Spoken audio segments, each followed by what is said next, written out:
And after the game, Kevin Durant said, quote, "We embarrassed the fans. We embarrassed ourselves. KD's Suns currently not in the playoff picture in the West." Got something to say? Quiet, huh? You're quiet. I don't like what I'm about to have to say. I don't like what I'm about to have to do.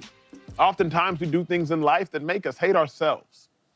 I'm about to hate myself for what I'm about to have to do here. Oh. It's time we have an honest and uncomfortable conversation, if you suggest, about Kevin Durant, if you will suggest that. Kevin Durant is a force. But the dilemma with Kevin Durant, and I think it will impact his legacy, is he is not a force multiplier. I was shocked. I was flabbergasted. I was appalled when I realized what I'm about to tell you right now. When Kevin Durant shows up, he does not necessarily, more often than not, make the team better. The Brooklyn Nets, the 2 years prior to KD showing up, they were from 2018 to 2020. The best they went was a first-round exit sweep. Kevin Durant shows up. Clearly, they will get better, right? Wrong. The best they get is a first-round sweep.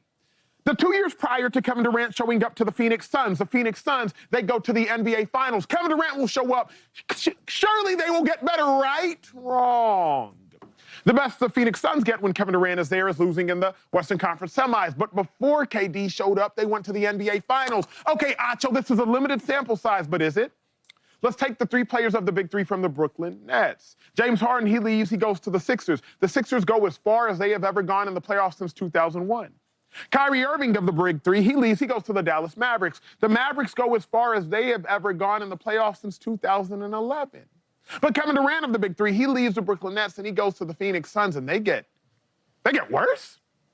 He's a force, but he's not a force multiplier. And for those that think about legacy as it pertains to making everybody around them greater, you can't necessarily think about KD and say he's a force multiplier. What you can say is this: one of the best pure hoopers the game has ever seen. One of the best scorers the game has ever seen. Absolute anomaly as it pertains to physical freak of nature. But what you cannot say is that he is a force multiplier. It has to stop at him being a force. Even the greatest thing he has accomplished, which I would suggest with the Warriors, they still want to chip after him, and they still want to chip before him. So the greatest impact in our minds of Kevin Durant's legacy, I will believe, is the shortcomings. It won't be the successes. And that is an unfortunate truth that I do not want to have to deliver, but a truth that had to be delivered nonetheless. Shady McCoy, when you think about KD's tenure in Phoenix, and it hasn't been a good one, unfortunately, has it hurt the God's legacy? I don't think it hurt his legacy because he is so great, right? And it's hard to find other players that's greater than Kevin Durant. But I will say this, it didn't help him, right? And the reason why I say it didn't help him is because when I look at some of the older guys in his era, right? Because I can't really look at some of these younger guys, like the JTs, the way he's playing and all that. But the guys kind of in his era, since he's left Golden State, because I think 2019 or 2018? Yeah, 18-19. 18, he left, right? Because 2019, actually, the Toronto Raptors won the championship. Yep. So I'm just going to go off of that, right? So since then, Jimmy Butler, let's talk about him for a second. Jimmy Butler takes a Miami Heat team to the finals in 2020. Hold up. In 2023, they go back to the finals. Now, he's in that era of Kevin Durant after, he left Golden State, and that was pretty remarkable. I look at a guy like LeBron James. Him and Kevin Durant always been matched up together, right? Once Kevin Durant came of his own and being a superstar, the MVP, OKC, then goes to playing them back-and-back in forced games against the Warriors and the Cavs.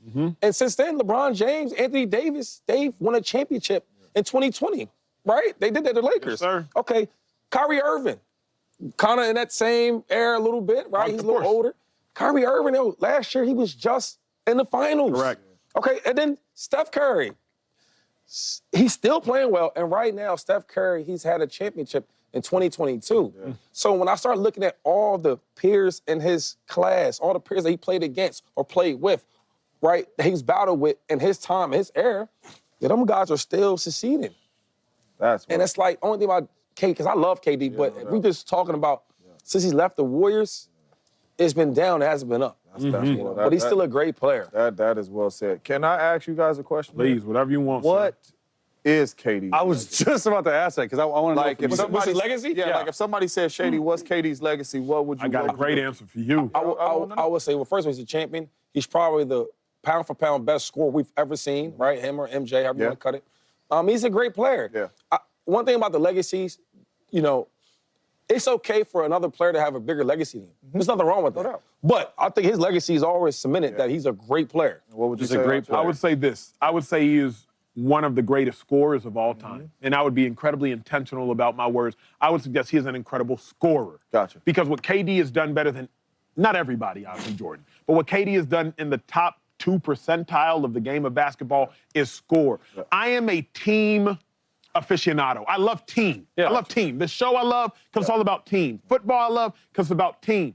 I do not think that KD has more often than not made teams better. Gotcha. And that is what I think where Shady and I have different, and we don't differ in this conversation, but where Shady and I have historically different is I care about team. Yeah. And when KD shows up, teams don't get better more often than not. Teams get worse. Crazy. But I mean, see, I hate that part, the scoring thing.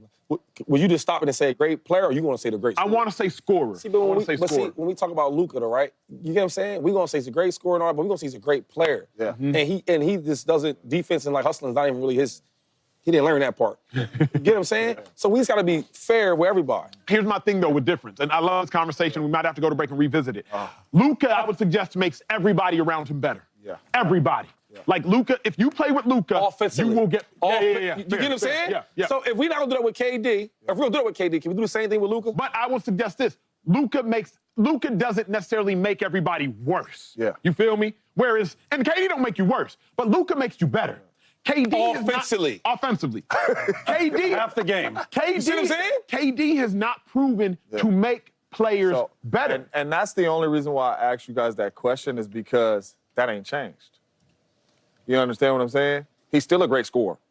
He's still a great player. That has not changed. KD, over the course of his career, till he got with winners in Steph Curry, Klay Thompson, Steve Kerr, has not been a winner of winning championships. He's been a great talent, and he's been a great player. None of that has changed. So when you talk about this hurting your legacy, I think this is the KD. That is the KD. We're expecting him to do something that we ain't never But seen. doesn't this confirm what we never wanted to believe?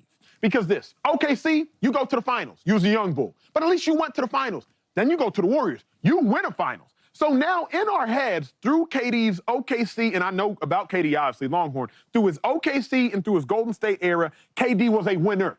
Because he went to the finals with the Thunder team that was young, and then you win. But now, once you go to Brooklyn, it's like, but maybe it's Kyrie's fault. Maybe it was Harden's fault. Okay. But then Kyrie and Harden both leave, and they have as much success in the new franchise as that franchise has had, objectively speaking. Play a lot of games. Mavericks go to the finals. Sixers go to the Eastern Conference semis. Look. So I'm suggesting this is like, now that you see it again with Phoenix, now KD has much bad as he has had good. But not and as it's a confirmed. player, though. No, as a team. You As a feel what team. I'm saying? As a team. We play the music. Play the music. We got. We coming back to this. I'll do it next time, I guess. Coming back to this. Sorry, we talking, Katie. I got to talk about. Hey, we'll revisit this when we return. We got a little more to talk about.